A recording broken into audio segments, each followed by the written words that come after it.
पुत्रदा एकादशीच्या दिवशी भगवान श्री विष्णूची विधिवत पूजा करून उपवास केल्याने व्यक्तीला संततीचे वरदान मिळते असे मानले जाते. संपूर्ण संसारात पुत्रदा एकादशीच्या व्रतापेक्षा श्रेष्ठ असे एकही व्रत नाही. व्रताच्या पुण्याने मानव तपस्वी, विद्वान व धनवान होतो. पुत्रदा एकादशी व्रत कथा. द्वापर युगाच्या प्रारंभी महिष्मती नावाचे एक नगर होते, ज्यामध्ये मैजित नावाचा राजा राज्य करत होता. मात्र त्याला स्वतःचं मूल नव्हतं. पुत्रहीन असल्यामुळे राजाला कशाचेही सुख वाटत नव्हते. त्यांना चिंता वाटू लागली होती की ज्यांना मुले नाहीत त्यांच्यासाठी हे जग आणि स्वर्ग दोन्ही त्रासदायक आहेत. पुत्राचे सुख मिळावे म्हणून राजाने अनेक उपाय केले, पण राजाला पुत्रप्राप्ती झाली नाही. म्हातारपण येत असल्याचे पाहून राजा अधिक चिंताग्रस्त होऊ लागला. राजाने प्रधानाला बोलावून म्हटले, प्रधानजी, मी अन्यायाने धन कमवले नाही. तसेच मी कधी देवता आणि ब्राह्मणांचा अपमान केला नाही. मुलाप्रमाणे प्रजेचा सांभाळ केला. मी कधी कोणाचा द्वेष केला नाही. सर्वांना समान मानले. मी नेहमी सज्जनांची पूजा करतो. मी अशा धार्मिक राजावर राज्य करत असूनही मला मुलगा नाही.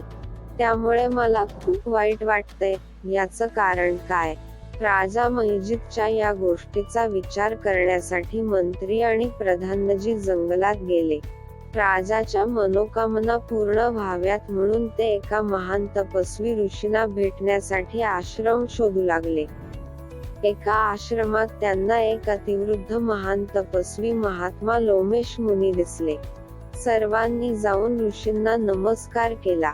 त्या लोकांना पाहून ऋषींनी विचारले की तुम्ही लोक कशासाठी आला आहात?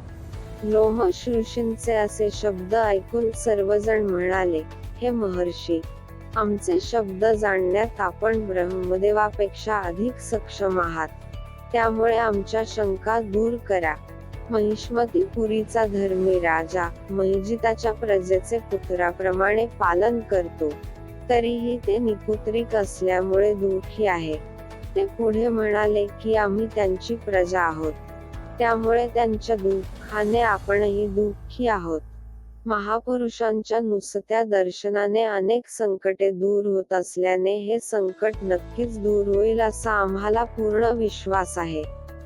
आता मला राजाचा पुत्र होण्याचा मार्ग सांगा.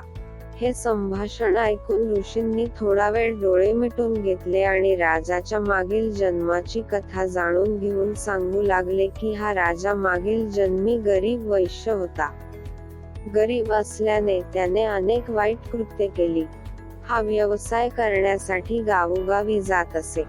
एकदा ज्येष्ठ महिन्यातील शुक्ल पक्षातील द्वादशीच्या दिवशी मध्यान्हाच्या वेळी 2 दिवस भूक व तहानलेली असताना ते पाणी पिण्यासाठी एका जलाशयावर गेले. त्याच ठिकाणी नुकतीच वासराला जन्म दिलेली एक तहानलेली गाय पाणी पित होती. राजाने त्या तहानलेल्या गायीचे पाणी काढले आणि स्वतः पाणी पिऊ लागला. त्यामुळे राजाला हे दुःख सहन करावे लागले. एकादशीच्या दिवशी उपाशी राहिल्यामुळे तो राजा झाला आणि तहानलेल्या गायीला पाणी पिण्यापासून दूर केल्यामुळे त्याला पुत्रापासून वियोगाचे दुःख सहन करावे लागत आहे. हे ऐकून सर्वजण म्हणू लागले की हे ऋषी, पापांचे प्रायश्चित्तही शास्त्रात लिहिलेले आहे. त्यामुळे राजाचे हे पाप कसे नष्ट होईल, असा उपाय कृपया सुचवावा. लोमेश ऋषी सांगू लागले की शुक्ल पक्षातील एकादशीला, ज्याला पुत्रदा एकादशी असेही म्हणतात, तुम्ही सर्वांनी व राजाने उपवास करून रात्री जागरण करावे, तर राजाचे मागील जन्माचे हे पाप निश्चितच नष्ट होईल. लोमेश ऋषींचे असे बोलणे ऐकून मंत्र्यांसह सर्व प्रजाजन नगरात परतले आणि ऋषींच्या आज्ञेनुसार सर्वांनी पुत्रदा एकादशीचे व्रत केले व जागर केले. यानंतर त्याचे पुण्यफळ द्वादशीच्या दिवशी राजाला देण्यात आले. त्या सद्गुणाच्या प्रभावामुळे राणीला गर्भधारणा झाली आणि तिच्या प्रसूती कालावधीच्या शेवटी तिला एक तेजस्वी पुत्र झाला. म्हणूनच हे राजन, ज्यांना संतती हवी आहे त्यांनी हे व्रत अवश्य करावे. त्याचे महात्म्य ऐकून मनुष्य सर्व पापांपासून मुक्त होतो आणि पृथ्वीलोकात संतती भोगून परलोकात स्वर्ग प्राप्त होतो.